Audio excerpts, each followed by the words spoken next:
Hello, everyone. So this past week, we commemorated the 80th anniversary of the D-Day landings in Normandy, France, when 150,000 Allied soldiers conducted the largest amphibious landing across the beaches of Normandy. There's also another event that transpired in military history that we've sort of forgotten about over time. And this happened in 1967 on the 8th of June. And it was during the Six-Day War when Israel, Egypt, Jordan, Syria, and Lebanon went to war. And the U.S. had a signals intelligence ship, the USS Liberty, off the coast of Egypt and Israel, collecting signals intelligence. And this ship was attacked by Israel. They claimed they thought it was an Egyptian ship. It had the American flag flying. There's radio transmissions where the Israeli Air Force pilots recognized it was an American ship, but they were ordered to attack. They did.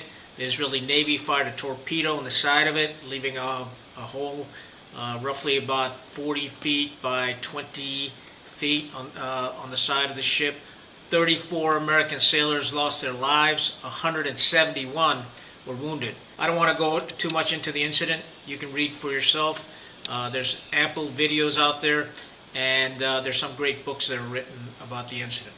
The point that I want to make is the government, when this incident happened, the United States government decided to have a news blackout. And they kept this thing, trying to keep it hush-hush from the American public because they didn't want to torpedo the relationship between the United States and Israel. So they kept quiet about it. And as a result, they had some private ceremonies to recognize the brave crew. The captain of the ship, Captain McMonagle, was awarded the Medal of Honor, and this was presented by the Secretary of the Navy at the Naval Yard in a very private, unpublicized ceremony. As you well know, the Medal of Honor is generally presented by the President of the United States, but here it was just done in private. The crew, many of them were recognized with the Navy Cross, Silver Star, Bronze Stars were awarded. So when Captain McMonagle was awarded his Medal of Honor by the Secretary of the Navy, the citation made no mention which country attacked the USS Liberty. So the government really went out of its way to keep this hush-hush and not to jeopardize the relationship between Israel and the United States. A couple of years later, 1968, was salvaged, cut up, and all the investigations in the incident were labeled top secret and closed. That was it. And so we've sort of forgotten about it. Some of the crew members have written books about this. I highly recommend, if you're interested, read up on this incident. Despite the government's best efforts to keep this hush-hush and make it a forgotten part of our military history, karma is a funny way of hitting back. And so a few years back, we renamed some of our bases that were named after Civil War Southern generals. And there's one base called Fort Bragg that was renamed as Fort Liberty. And I found it ironic when they picked the name Fort Liberty. It was about highlighting the liberty and the values of America.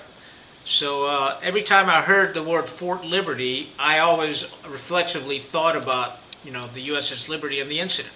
Irony of it all is that although the government tried to keep the USS Liberty incident hush-hush, we named the fort Liberty, and so there is a connection there. This U.S. military base, Fort Liberty, is one of the largest in the world. It's got over 50,000 troops on it, 250 square miles, formerly known as Fort Bragg. Great base, great training facility. I've been there, trained my Marines there. So now it's named Fort Liberty. And I don't think the panel that was naming these bases or renaming these bases thought about, had the connection between USS Liberty and Fort Liberty. Nonetheless, the point of this whole podcast is whenever we have the anniversary of the Normandy landings of D-Day, at the same time, think about the USS Liberty and the brave sailors that served on that ship. 34 of them gave their life for our country, and obviously the 171 that were wounded in this tragic incident. That's all I got. Stay rugged. Khan out.